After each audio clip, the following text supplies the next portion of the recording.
Thank you, Dr. Anzeli. Human capital and sustainable development. When you think of that, it's a two-part topic. On one hand, we have human capital, and on the other, we have sustainable development. Well, human capital simply has to do with the knowledge, the skills, the competencies, all those attributes that are embodied in the individuals that are relevant to economic activity. And I'm sure the other panel members will go in details in that. But sustainable development, when you think of sustainable development, what are we trying to sustain? We have to have some laid down issues and projects and things that we can build on and then sustain and go from there. Yesterday we were told Mota is 17 years old. And so we have some plans, we have goals, we have things we want to see go forward. This one I'm going to touch a little bit on the health aspect of it. I mean, it's big. I was home in January, most of it, and I was also home last month. And there are certain things that are outright deploring when we look at it. So what can we do to sustain our people? We all know that healthy life is an outcome of sustainable development.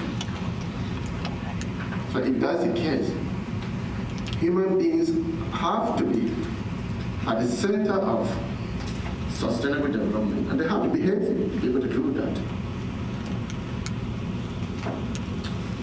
Hepatitis is one big problem among our people. I know we have AIDS, HIV, and all of that. That's number one problem right now. But aside from that, hepatitis seems to be ravaging our people like a wildfire. What can we do to bring about awareness, bring about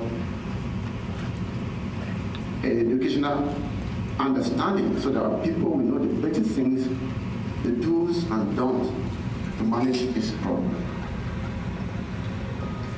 Water. We have very poor quality of water at home, and people that drink all kinds of sewage contaminated water system and come out with a typhoid, what have you. And people are dying left and right as a result. What can we do to reverse that and sustain the movement of that? Primary health care. It simply does not exist. And I know that because I was part of the health fair that just the concluded health fair at home. We went to several places and it was quite deplorable. No one. People were so appreciative of the little effort we did. Then follow up. Even though we were able to create few awareness in terms of diabetes, in terms of hypertension, in terms of but there's no follow-up for these people. The medication we give could last us so long, and then what?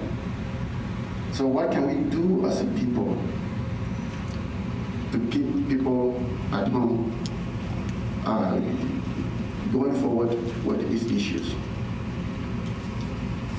Just about every other person that we consulted at home had malaria in their system. All the problems that go with that. What is happening? Somebody once told me you can develop an immunity. I live at home for years, so I'm fine. But we found out the contrary. A lot of people, including children, women, were suffering from malaria. It was a very big issue that is going on. do to bring about change and sustain that? Another thing, there's no reliable statistics at home that we can count on. Say 2 or 3 years ago, this is the number of people that had this condition, and because of different interventions, this is where we are with that. We really cannot pinpoint any statistics. What can we do to revise that and sustain our way forward? There are many things. We can go on and on like that. You know them, and I'm aware of them. But the ultimate goal of our health fair, among other things, was to create such an awareness among our people so that basic little things that are being wrong can turn around from there and go forward. We have the resources, we have the knowledge, we have the skills, and we have the ability to do it. Can we put our heads together going forward? Human beings, manpower are the center of these core issues. And we have to take the lead in it. I'm going to leave it at that, and we'll pick it up as we go from now. Thank you.